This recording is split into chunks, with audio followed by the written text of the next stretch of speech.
Fala galera, tudo beleza com vocês? Aqui é o Blue Link.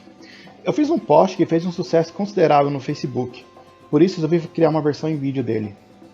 Quando o assunto é a qualidade gráfica dos The King of Fighters recentes, algumas pessoas estão argumentando o seguinte, abre aspas, a Arc System fez algo mais bonito com um budget mais limitado, fecha aspas. O pessoal que argumenta isso se esquece de um detalhe.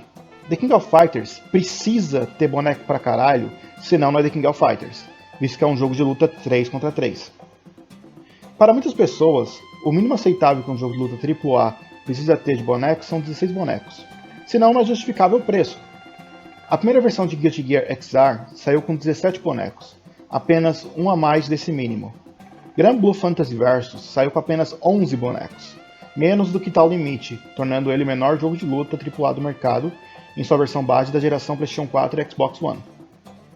Até mesmo Dragon Ball FighterZ, que teve apoio financeiro da Bandai Namco e possivelmente da Toei Tecmo, saiu com apenas 24 bonecos, o que todo mundo sabe que é pouco para um jogo de 3 contra 3.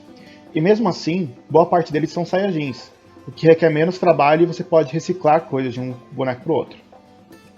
Quando a SNK fez um jogo aclamado por ser bonito, no caso Samurai Shodown, o mesmo saiu com apenas 16 personagens, o mínimo aceitável por muitos de um jogo AAA hoje em dia. A versão base de The King of Fighters 14 já vem logo com 50 personagens. Isso é quase 5 vezes mais que Grand Blue Fantasy Versus, é 3 vezes mais que Guilty Gear XR Sign e Samurai Shodown, e 2 vezes mais que Dragon Ball FighterZ, sendo que uma diferença comparada a esse último é que The King of Fighters não tem tantos bonecos que você pode reciclar coisas do modelo dos outros. Por isso, acho que esse argumento de que a Arc System Works fez mais com menos completamente injusto e desonesto, principalmente pois eu já vi gente que trabalha na indústria usando esse argumento e que sabe que o trabalho que é fazer tantos personagens. Mas daí poderia argumentar o seguinte, abre aspas, se esse é o problema, é só eles lançarem um jogo bonitão, base, com 24 bonecos, fecha aspas.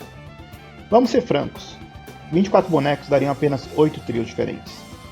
Se eles lançassem The King of Fighters assim, muito personagem icônico ia ficar de fora e muita gente ia reclamar disso.